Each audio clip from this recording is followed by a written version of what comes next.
Para você que está chegando agora, esse é o Diálogos Transitórios. O Diálogos Transitórios é um quadro que a gente está trazendo do canal Atas Teses, onde a gente vai trazer uma pessoa convidada para falar sobre o seu processo de transição religiosa. Para quem não entende o que eu estou falando, o campo brasileiro religioso ele é muito complexo e ele é imbricado de trânsito de pessoas que não são só de uma denominação ou de um grupo religioso. Isso é muito comum dentro da história do Brasil. Então, o que, é que a gente vai trazer? Pessoas que passam por esse processo de transitar entre um grupo religioso e outro, com foco principal nas religiões que, em princípio, seriam antagônicas, mas quando a gente fala de Brasil, isso também é muito complexo. E hoje eu estou trazendo aqui o meu amigo Newton Filho. Ele vai falar um pouco da experiência dele. Eu vou pedir para o Newton se apresentar, porque eu acho que é melhor do que eu falar qualquer coisa a respeito deste meu convidado. Vamos lá, Newton. Bom dia. A gente está gravando de dia, mas vai estar Bom dia, disponível, acho que a partir da noite. Vai lá, a Newton. hora que for. Eu sou Milton Filho, sou professor de ensino religioso também, do estado do Pará, entre outras coisas, né? Pai, marido, estudante de música hoje, enfim. E aqui, né, um bandista, falar sobre alguém que fez essa entrada na Umbanda, né? Mais de um ano já, um ano e pouco, que eu participo, que eu frequento, né, ativamente a Umbanda. Então, ó, hoje a gente está assim. O Newton sai de um. Passa por esse processo e ele vai relatar pra gente como foi as mudanças e da onde foi que ele veio, de que lugar ele sai, de que lugar ele chega e quais são essas transformações que acontecem no cotidiano e as percepções dele sobre os dois grupos. Então, Newton, queria que tu falasse pra gente como foi esse processo, explicasse assim, como é a sua formação religiosa, questão familiar e como é que isso vai se transformando ao longo da sua vida. A gente não vai ter todo o tempo da sua idade para falar todos os detalhes. A gente vai se focar aqui no principal, senão a gente vai 500 horas de Não, live como a é. gente conversou. Eu, eu, eu assim, minha mãe é católica, meu pai é evangélico, mas nunca tive aquela história de ver ele frequentando a igreja. Tipo, ele foi criado em igreja evangélica. E aí, quando criança, eu passo a estudar numa escola evangélica, né? Me interesso por aquela religião e me converto àquela religião, tá? E nela eu fico dos 8 anos até os 19, 20. Por aí eu fico frequentando ativamente essa igreja evangélica, né? Participava dos grupos, né? Ia toda semana, participava dos grupos, era pregador, né? Porque bem como era pregador, e era convidado para pregar em várias igrejas aqui da região. E tinha aquele costume evangélico, né, de estudar a Bíblia profundamente, fazer estudos bíblicos. E aí, assim, o trânsito primeiro é eu sair dessa igreja, dessa denominação. Eu fico muito tempo sem uma religião, né? É, já vou adiantando o porquê. Muitas coisas eu não concordava, eu via que não era mais o que eu queria. E aí eu fico muito tempo sem religião, um pouco mais de um ano. Eu sou convidado por um amigo a conhecer a seara de Umbanda dele, né? Chego lá, no primeiro dia já gostei, já. Eu nem fiquei sentado lá com o pessoal convidado, já fiquei cantando, batendo palma e fiquei e comecei a participar ativamente, né? Aprendi o que é Umbanda, como se desenvolve e ainda estou aprendendo. Ó, então a gente já viu que o negócio foi de uma ponta à outra. Parabéns pelo seu poder de síntese. Porque a gente fala assim, Porque é né? Mas é difícil, porque a gente né? sabe que é muito complexo. É muito complexo. Porque a gente tem toda uma. A gente conhece há uns 20 anos mais ou menos, então tem todo esse processo de entender como é que a religião funciona, sair de um lugar. Isso motiva. Ainda a gente vai tentar depois tentar fazer uma conversa com os outros colegas pra gente falar sobre esse processo, como é que o cara ou a pessoa vai cair num curso de ciência da religião. Havia conflito religioso anterior, o curso aparece de repente para explicar isso, não só a ciência da religião, né? Muita gente acaba indo para diversas outras áreas de humanas, vindo de conflitos desses familiares religiosos e encontra nesses lugares de repente uma outra resposta ou não para o que está tentando buscar. Então, nesse processo de passar, de ficar no período que ficou, que tu está dizendo para a gente que ficou sem religião, assim, como é que foi um pouco desse período? Foi, foi tranquilo, por parte no início, né? Porque assim, a pessoa acaba, quando ela abraça uma fé, ela acaba tendo muitas neuras, né? Então, por exemplo, coisas que eu sempre gostei de arte, de música, né? De ir para festa, sempre quis, né? E quando comecei já na fase do final da adolescência para a fase adulta, comecei a ir. E é totalmente avesso ao que era a religião evangélica, entendeu? Então isso começa a te dar umas neuras, né? Então livros, obras de filosofia que você quer ler, romances, o pessoal, por que está lendo isso? Não precisa ler isso. Tem isso aqui, entendeu? Outras coisas, por exemplo, você vai ouvir uma música que não seja da religião, é do demônio. Aí ele fala, não, ou louva a Deus ou louva o demônio. Se essa música não louva o nome de Deus, não fala o nome de Deus, ela está louvando o demônio. Então, isso são neuras que eu não concordava, entendeu? Coisas que criticavam, por exemplo, que a gente não devia ir ao cinema. Eu saio numa fase que estavam tendo pregações que você não devia nem assistir televisão, entendeu? Então, assim, foi falando sobre essa saída, né, essa primeira saída. Quando eu estava nessa igreja evangélica, a gente tinha muito costume de ler, estudar a Bíblia, pelo menos ser incentivado, né, a estudar a Bíblia. E aí, nesses estudos, eu posso dizer que quando você estuda a Bíblia, você encontra os ensinamentos que são muito bons para a sua vida, entendeu? Você encontra uma ética muito benéfica. Só que aí você se depara como a religião lê aquilo, né? E você percebe que as pessoas estão fazendo exatamente o que Jesus disse que não era para fazer, entendeu? Então, tipo, Jesus criticou os fariseus porque os fariseus faziam um monte de regra em cima de uma regra, regras que nem eles seguiam. E aí você vê as pessoas pegam uma regra e fazem um monte de regra em cima, né? Você vê Jesus criticando que você deveria perdoar que o pecado dos outros porque Deus perdoou o seu, né? E aí fala uma história do cara que foi... Quem lê a Bíblia vai poder procurar depois. Do cara que foi perdoado pelo rei, mas foi uma dívida e foi cobrar o outro. Eu nunca esqueci isso. Foi cobrar o outro que devia uma coisa bem menor para ele, e aí o soldado falou para o rei condenou ele. E eu via que era exatamente isso que faziam na igreja. Entendeu? Chegar assim, não, esse irmão aqui faz tal coisa, vamos cortar ele, vamos disciplinar ele. Mas Jesus falou que não era para fazer isso. Mas a gente está cuidando da moral da igreja. Mas Jesus falou que não era para fazer isso. Entendeu? Então, eu me via nesse conflito, né, de não me sentir culpado pelas coisas que eu fazia, mas saber que a igreja condenava. Então, é melhor sair. Né? Melhor sair. Eu não vou ficar criando briga com todo mundo, né? Ficar criando briga com uma instituição de alcance mundial por uma neura minha. Os incomodados que se mudem, né?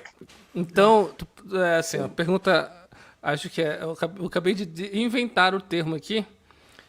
Então, não passou pelo processo de desdemonização?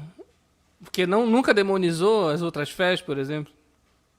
Não, não, sempre achei bonito o hinduísmo, né? Eu lembro quando eu entro no curso de ciência da religião, eu já achava muito bonito o hinduísmo, né? A filosofia indiana, entendeu? Eu não conhecia, por exemplo, Umbanda, Candomblé, né? E tinha aquela noção que era algo ruim, mas nunca parei para refletir assim, nunca tive problema também. Quando entro no curso, eu ia, né, fazer pesquisa e tal, assim, tranquilamente, tranquilamente, não via nada de ruim, né, não via nada de ruim. Antes de ser, fui convidado aí num terreiro de candomblé, fui tranquilo. Então não tinha essa visão do outro como demônio. Era uma das coisas que o pessoal não gostava, alguns amigos mais próximos não gostavam em mim, porque eu não acreditava no demônio. Eles ficavam irados comigo. Eu falava, gente, o demônio não existe. Aí, isso é uma alegoria. Eu falava, eles ficavam indignados, entendeu? Uma vez eu lendo a Bíblia, porque a gente já tem uma pré-leitura, né? Uhum. E aí eu lendo a Bíblia, eu percebi que até na ideia que a gente tinha, né, que se fazia muito que o demônio tentou a mulher no paraíso e tal, nem é o demônio na história, é a serpente. Deus fala assim, a serpente, a Bíblia, né? A serpente mais astuto dos animais, não fala nem de demônio ali. E o pessoal ficava muito indignado comigo, muito indignado. Como é que tu não acredita no demônio? Eu já tinha essa noção, as pessoas culpam o demônio por aquilo que elas não têm coragem de assumir, que foram elas que fizeram. Né? Então, cria essa ideia do demônio. Sabe como eu vejo hoje? Muito a imagem do guerreiro, do guerreiro medieval. Era o cara que, tudo bem, de invadir uma cidade, de matar as pessoas, de violentar as mulheres, de assassinar as crianças, porque ele estava fazendo aquilo no nome de Deus. Então, não se preocupe, você vai para o paraíso. Né? Inclusive, Deus está muito satisfeito com o que você está fazendo. Então, hoje, as pessoas criam a imagem do demônio, demonizam outro grupo, entendeu? Porque não importa o que você faz, você está lutando contra o demônio. Entendeu? Então você está atacando outra religião, você está atacando uma outra ideologia, um outro grupo, então pode ficar tranquilo com os seus pecados, porque Deus está satisfeito com você. Eu vejo muito isso. Não que haja um problema, né? Até é um lado que não se fala muito na antropologia, mas existe essa análise do Levi-Strauss, se eu não me engano, de ser normal você as comparações e a piadas até com outros grupos diferentes do seu, porque quando você critica o outro, você se reafirma enquanto seu grupo. O problema é quando você parte para um combate e você define a sua vida em função disso.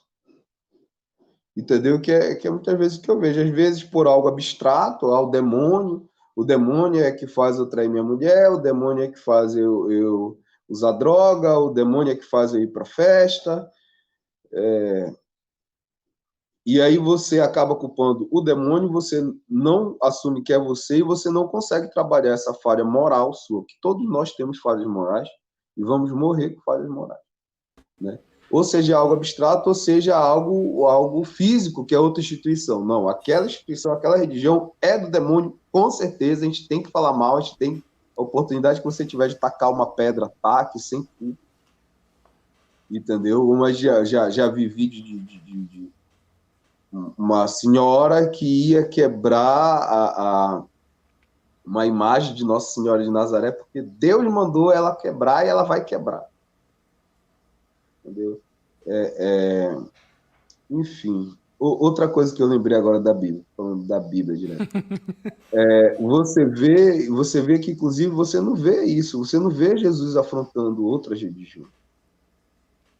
né? Você não vê em nenhum momento. Inclusive, você vê ele em dois momentos falando a parábola do bom samaritano, que era outra religião, né? É bom dizer isso. Os samaritanos eram uma tradição que veio da judaica e se manteve paralelo por causa da separação territorial, política. E a gente não associa a palavra samaritano a isso, mas era outra religião. Então Jesus fala, olha, na nossa religião não houve salvação, mas na dele houve. Entendeu? Já uma interpretação minha. E quando você vê aquela profecia, né, que Jesus vai receber, então ele fala o que é que mais ou menos ele espera das pessoas no julgamento final, que porque tive fome e me deste de comer, fui estrangeiro e me abrigaste, estava preso e foste me visitar. E em nenhum momento ele fala, olha, fique aqui porque vocês são da minha religião e vocês enfrentaram o demônio da outra religião. Você não vê isso. Você só vê ele falando de caridade. Entendeu? É isso aí, não era nem isso que eu. Mas enfim, já vai ser isso aí. Não, Já parei por aqui. adicionou bastante Eu vi que eu as já coisas vou que. pirando já. As coisas que. Não, mas as coisas. A pergunta foi bem dentro disso mesmo também, né? De mostrar a tua percepção, quanto tu estavas evangélicos, porque, enfim, dependendo da Umbanda que você frequenta, o cristianismo ainda é muito intenso. Isso aí vai depender muito da Umbanda. Então esse processo de desdemonização ele acabou, como expôs pra gente, não aconteceu. Rapidinho.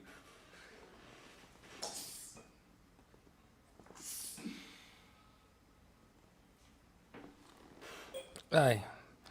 Então, esse de repente deixou bem claro assim um dos conflitos que acontecia entre o que o grupo falava e a forma como estava encarando as coisas. Eu acho que era bem nesse sentido que eu queria estimular a conversa para entender esses possíveis conflitos, né?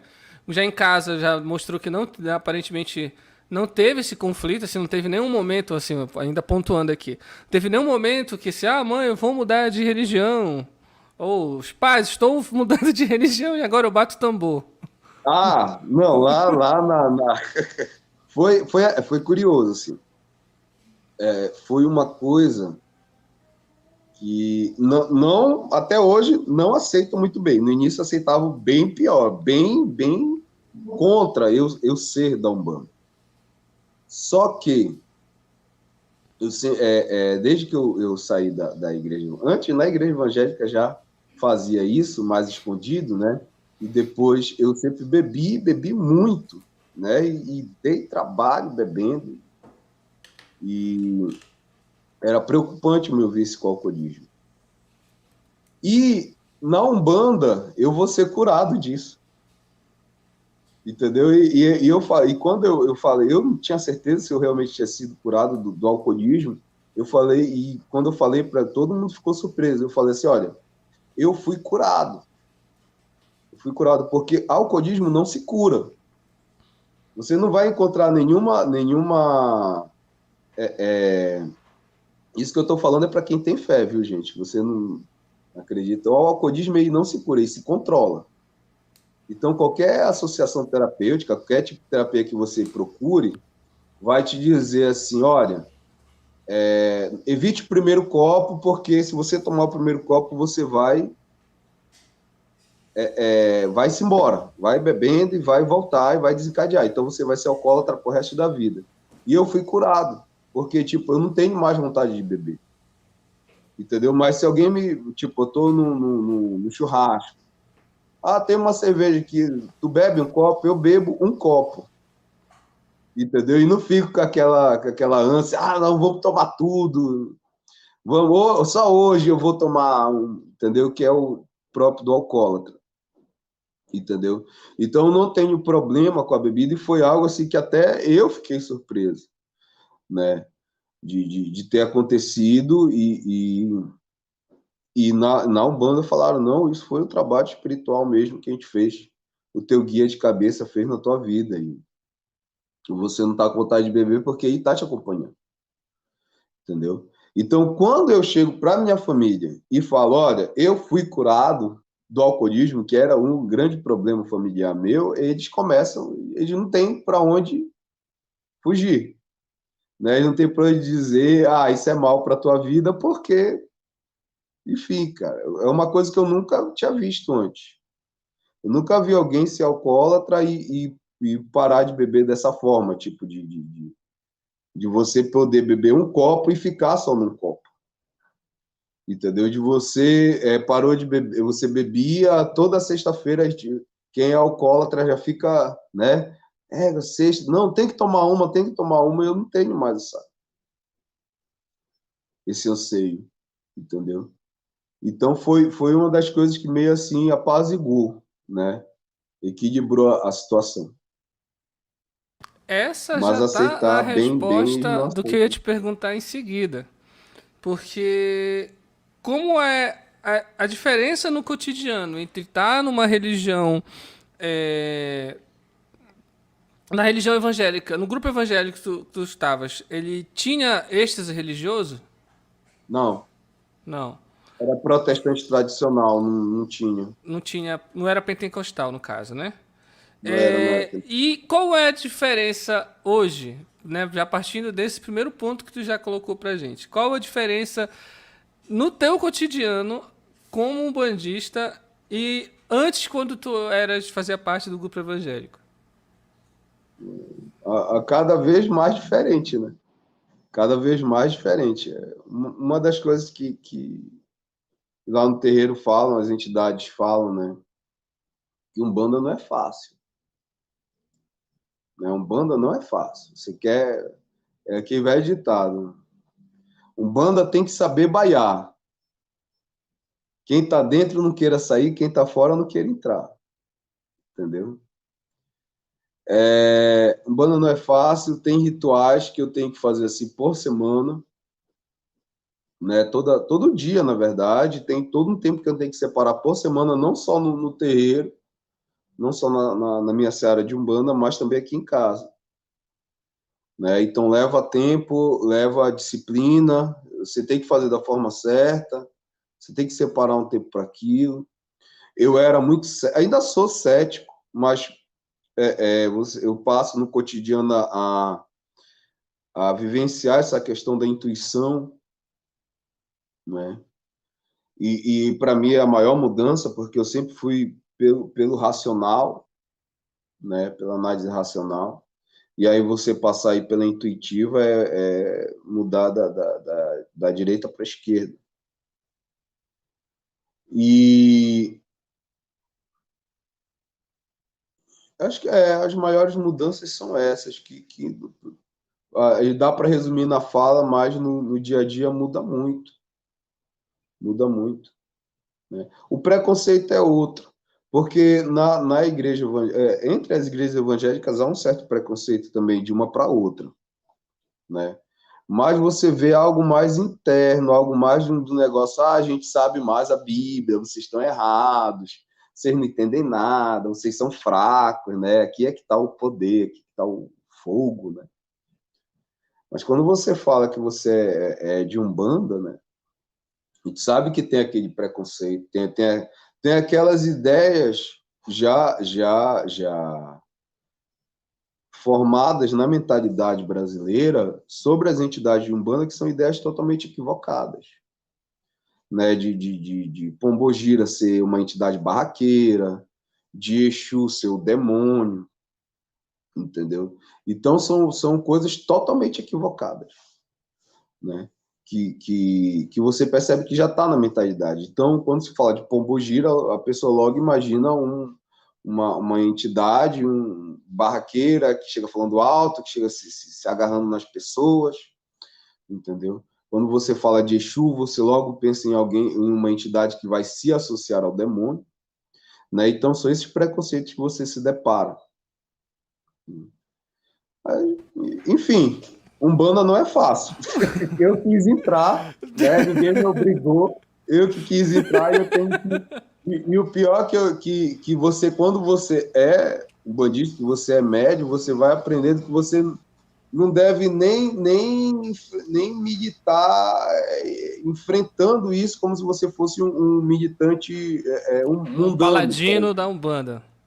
O paladino da Umbanda. Não, você não vai ser o paladino da Umbanda que vai enfrentar o pensamento. Você tem que ter paciência, você tem que ter calma para a sua energia poder mudar essa energia negativa deles. Senão... E ainda tem contato com o pessoal da tua antiga igreja? Pouco, pouco. Pouco. Até pelo E, dia a dia, né? sim, Pelo dia sim. a dia, tenho pouco contato. Mas alguns também saíram. Alguns também se descobriram. Teve quem se descobriu médium também, entendeu? Teve que porque assim, você em qualquer religião que você escolha, você pode trabalhar a sua outra coisa para quem tem fé, né?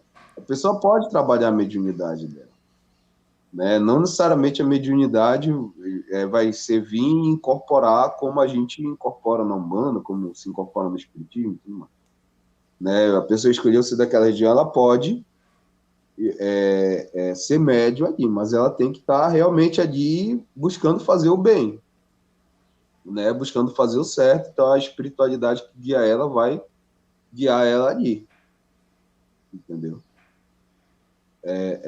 Talvez muitos não pensem dessa forma, mas você vai, quem tem acesso ao mundo espiritual vai ver as mesmas entidades que trabalham na Umbanda indo ajudar numa igreja evangélica.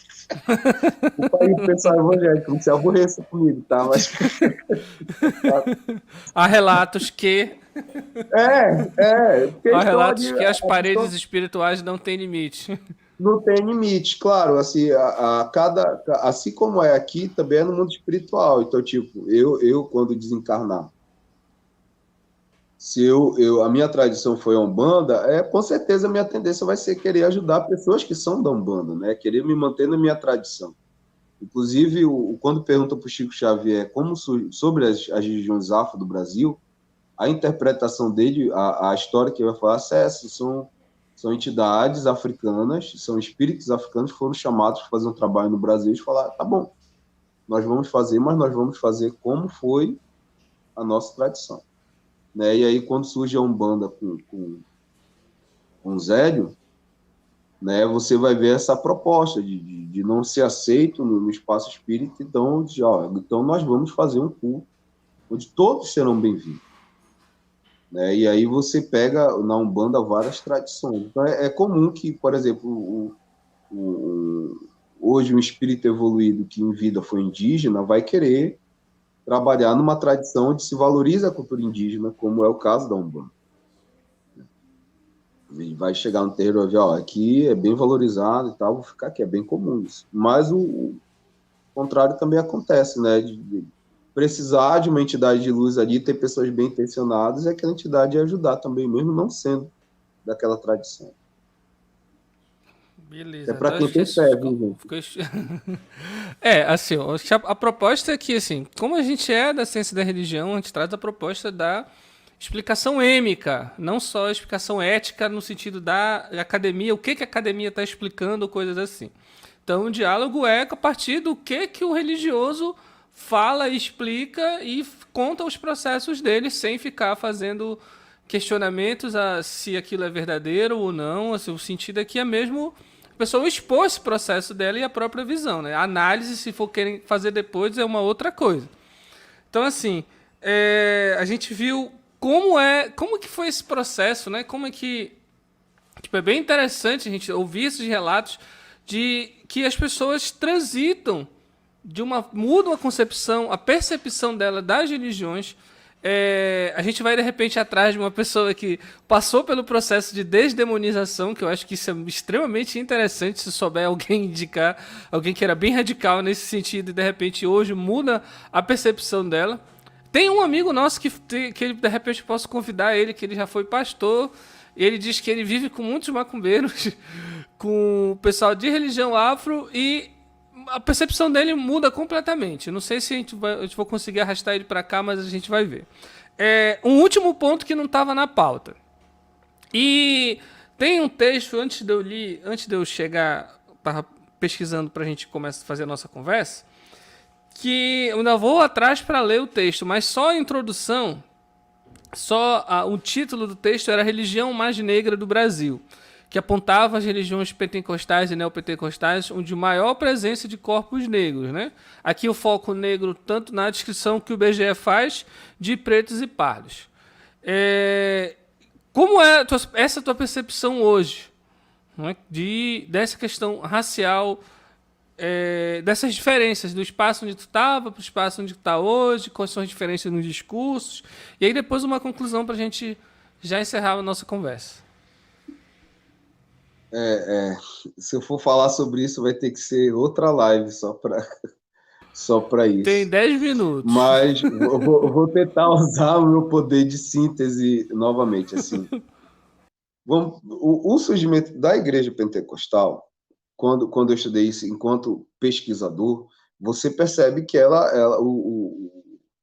surge, o êxtase religioso surge a partir dos povos africanos presentes nos Estados Unidos, que houve uma relação totalmente diferente lá. Enquanto aqui se segregava, entendeu? Olha, vocês não podem ter a religião de vocês, né? Se tinha aquela visão de, olha, o negro aí não tem alma, então, se ele quiser ser católico, beleza, mas nem se preocupe, vocês podem escravizar ela à vontade. Lá nos Estados Unidos houve um trabalho de conversão do negro ao protestantismo. E aí, quando se traz o negro para o protestantismo, você vai ver surgir as black church, né? As igrejas negras. E das igrejas negras, o pentecostalismo. Então, a igreja pentecostal, a tradição pentecostal tem origem negra, africana, sim, né? Não, se você traçar o histórico, você não precisa forçar uma análise para perceber isso. Tá? Primeiro ponto. Quando a gente fala de Brasil, de corpos negros nas igrejas evangélicas no Brasil, você vai ver isso como resultado de um trabalho de aceitação e inclusão social, entendeu? Então, o cara, ele é excluído de uma sociedade, tá? E é excluído da sociedade, ele é aquele ponto incômodo, tá bom? Em que sentido o negro é incômodo? Beleza, o negro tá ali, ele é o porteiro, ele é o vigia, ele é o motorista, ele é o garçom, mas quando ele passa a ser o professor, entendeu? O diretor da escola, aí já começa a incomodar. Quando ele passa a ser. O negro é meu amigo, mas o negro casar com a minha filha já, entendeu? Já incomoda. Então, você vê as igrejas evangélicas como elas têm uma boa aceitação na sociedade brasileira por aquela ideia que o evangélico é aquela pessoa que segue uma ética rígida, né? Aquela pessoa extremamente ética. Você vê uma inclusão desse negro na sociedade por meio da igreja evangélica. Então, você ter um grande número de pessoas que têm essa ansiedade de se sentirem inclusas na sociedade, tendo acesso a essa inclusão pela igreja evangélica, né, não é algo tão difícil de se compreender o porquê isso acontece, né? Porque você vai ter tantos negros. Agora, assim, quanto minha percepção, uma das coisas que me atraiu na Umbanda, assim, foi a cultura negra ser valorizada, a cultura negra ser vista de forma positiva, entendeu? Não apenas de forma marginal ou de forma anti-heróica, né? Você vê um protagonismo do negro de fato. Você vê a mentalidade de um Deus negro, né? De um Deus de pele negra. Porque enquanto você imagina um Deus branco, um Senhor idoso e branco, beleza. Quando você fala de um Deus negro, aí as pessoas já falam, não, mas Deus não tem cor, né? Deus não... Entendeu? Por quê? Porque incomoda a ideia de um Deus negro. Entendeu?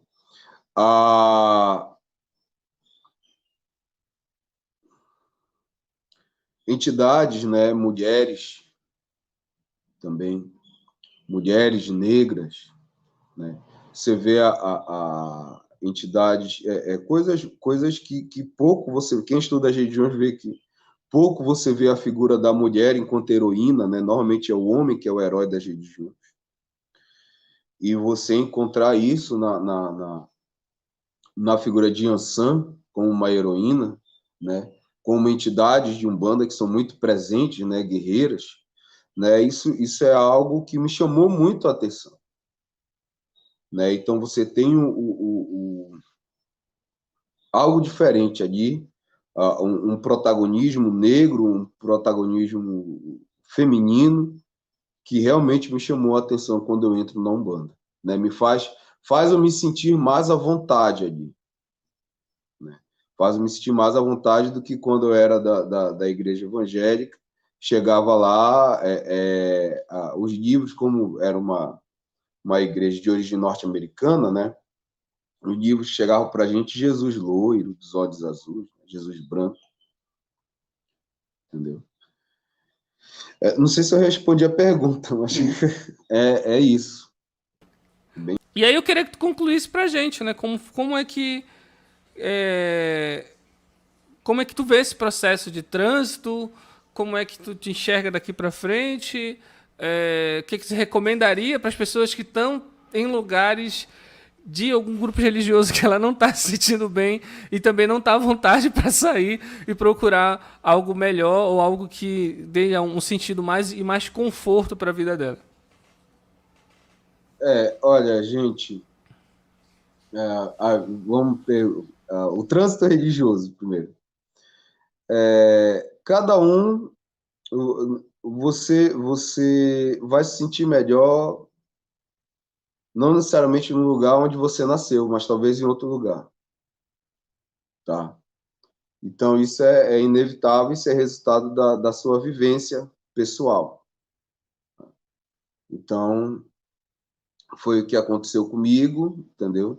Uma pessoa que cresce na igreja evangélica, mas se apaixona pelas artes, se apaixona pela literatura, entendeu?